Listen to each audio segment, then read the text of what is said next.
Assalamualaikum warahmatullahi wabarakatuh. Selamat siang. Halo semuanya. Perkenalkan kami dari kelompok 4 mata kuliah akuntansi sektor publik. Di sini kami akan mempresentasikan dan menjelaskan tugas kami mengenai organisasi Basnas atau Badan Amil Zakat Nasional. Jadi di sini kami akan menjelaskan apa saja itu tentang Basnas, seputar Basnas, dan laporan-laporan keuangan Basnas. Maka dari itu, mari kita mulai. Max. Di sini ada anggota-anggota kelompok kami. Yang pertama ada pemimpin kami yang sangat luar biasa, Putri Dian Ananda Haryanja. Yang kedua saya sendiri Muhammad Rizky Altaf. Yang ketiga Natasha Sabila, ada juga Muhammad Zaidal Mubarok, ada Ihsan Khalilul Irawan, dan ada Muhammad Akhtar. Next, akan dilanjutkan oleh teman saya. Next.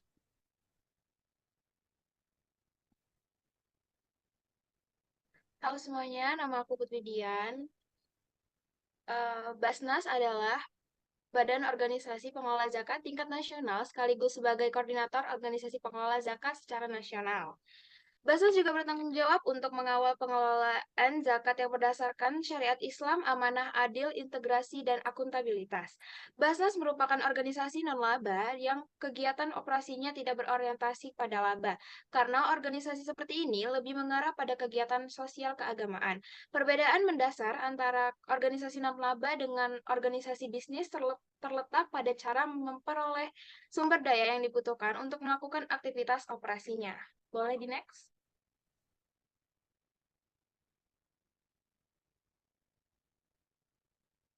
Menjadi lembaga utama menyejahterakan umat adalah visi dari Basnas. Dari misinya sendiri bisa dilihat, yang pertama adalah memaksimalkan literasi zakat nasional dan meningkatkan pengumpulan ZIS DSKL secara masif dan terukur.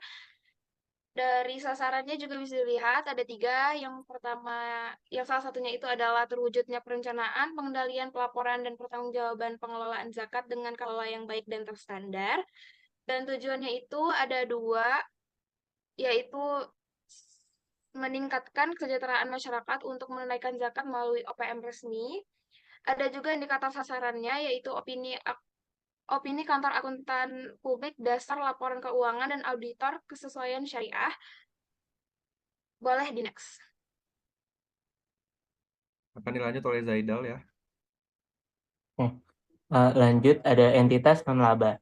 Entitas non-laba memiliki ciri-ciri sebagai berikut. A. Sumber daya entitas berasal dari para penyumbang yang tidak mengharapkan pembayaran kembali atau manfaat ekonomi yang sebanding dengan jumlah sumber daya yang diberikan. B. Menghasilkan barang dan atau jasa tanpa tujuan memupuk laba, dan kalau entitas menghasilkan laba, maka jumlah tidak pernah dibagikan kepada para pendiri atau pemilik entitas tersebut. C. Tidak ada kepemilikan seperti lazimnya pada entitas bisnis berorientasi laba. Dalam arti bahwa kepemilikan dalam entitas berorientasi non-laba tidak dapat dijual, dialihkan atau ditebus kembali, atau kepemilikan tersebut tidak mencerminkan proporsi pembagian sumber daya entitas berorientasi non-laba pada saat likuidasi atau pembubaran entitas berorientasi non-laba.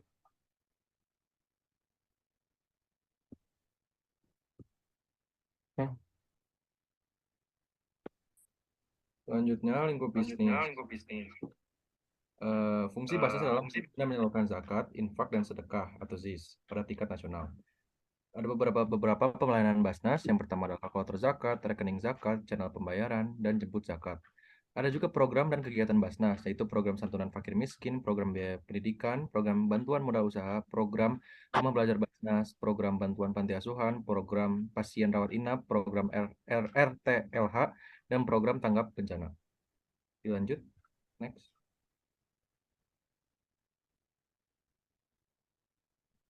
Nah, selanjutnya ini ada ketentuan pengaturan Basnas.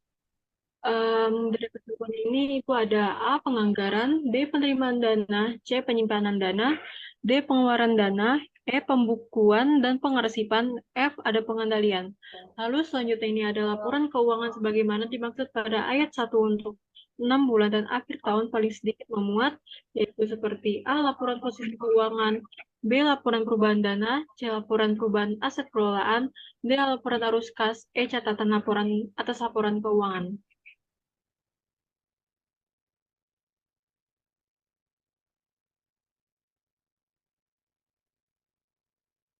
Ini dia contoh soal dari laporan keuangan Basnas. Selanjutnya, boleh di next.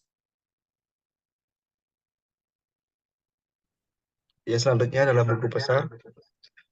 Buku besar adalah buku yang berisi kumpulan akun-akun perkiraan yang terkait dengan pencatatan transaksi keuangan yang mengikhtisarkan buku pemantu yang berisi semua daftar perubahan laporan keuangan dari suatu entitas atau perusahaan. Ya, berikut nama-nama akunnya. Ada aset lancar, aset tidak lancar.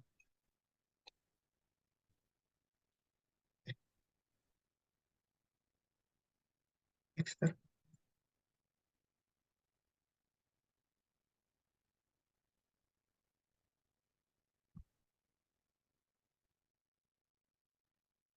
Dilanjut oleh Muhammad Akhtar. Jurnal umum adalah jurnal yang dipergunakan untuk melakukan pencatatan terhadap setiap bukti yang ada dari segala transaksi keuangan selama periode waktu tertentu secara sistematis dan kronologis yang dapat memudahkan pengelolaan keuangan oleh internal maupun eksternal perusahaan.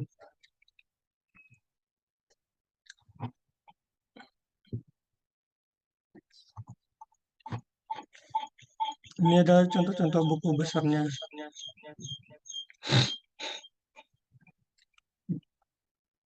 Di buku besar ada kas persediaan, kas di bank, hutang penyaluran, hutang lain-lain, biaya yang masih harus dibayar, saldo dana zakat, saldo dana infak, saldo dana hibah, saldo dana amil, penerimaan dana. Ada aset tetap, penyaluran dana amil, penyaluran dana zakat.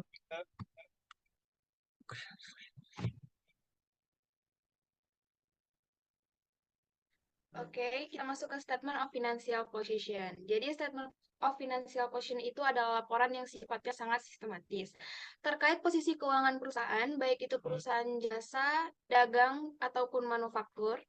Laporan posisi keuangan adalah ringkasan dari sebuah perusahaan terkait kondisi aset, liabilitas, dan juga ekuitas perusahaan. Boleh di next.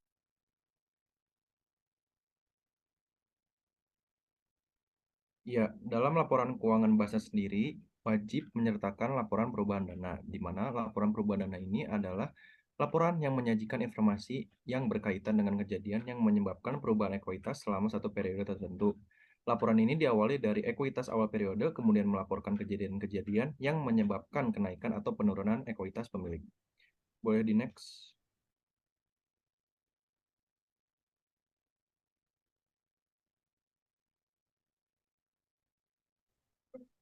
Selanjutnya ada laporan arus kas. Laporan arus kas adalah laporan yang menggambarkan perubahan posisi kas dalam satu periode akuntansi. Perubahan kas ini bisa terjadi karena adanya penerimaan dan pengeluaran. Bisa dilihat contohnya di slide berikut. Oke, boleh lanjut.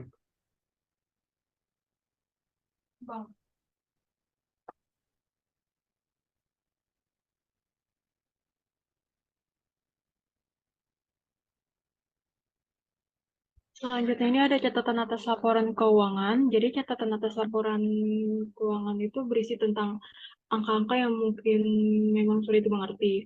Nah, di catatan atas laporan keuangan ini itu ada informasi tambahan yang ditambahkan ke bagian akhir laporan keuangan yang bertujuan agar tambahan informasi ini kepada para pembaca itu lebih mudah.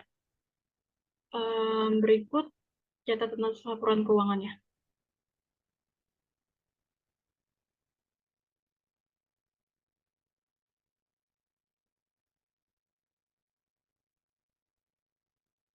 Yang berikutnya laporan perubahan aset kelolaan. Laporan perubahan aset kelolaan tidak disertakan pada contoh soal, dikarenakan tidak adanya jurnal yang menyangkut dengan akun-akun yang ada di laporan perubahan aset kelolaan. Laporan perubahan aset kelolaan adalah yang memuat data perubahan dan saldo atas kuantitas dan nilai aset kelolaan berupa aset lancar maupun tetap untuk masing-masing jenis dana selama periode laporan. ke slide terakhir, yaitu penutupan. Sebagai salah satu organisasi non-laba, Basnas sudah sebaiknya organisasi Basnas mampu menerapkan interpretasi standar akuntansi keuangan nomor 35 dalam penyajian laporan keuangannya. Sesuai dengan ISAK nomor 35 tentang organisasi non-laba, di mana organisasi non-laba juga harus menyusun laporan keuangan dan melaporkan kepada pemakai laporan keuangan. Terima kasih. Sekian presentasi dari kelompok kami. Dapat menjelaskannya dengan baik. Percayalah kami sudah berusaha semaksimal mungkin dalam proyek kali ini. Terima kasih. Wassalamualaikum warahmatullahi wabarakatuh.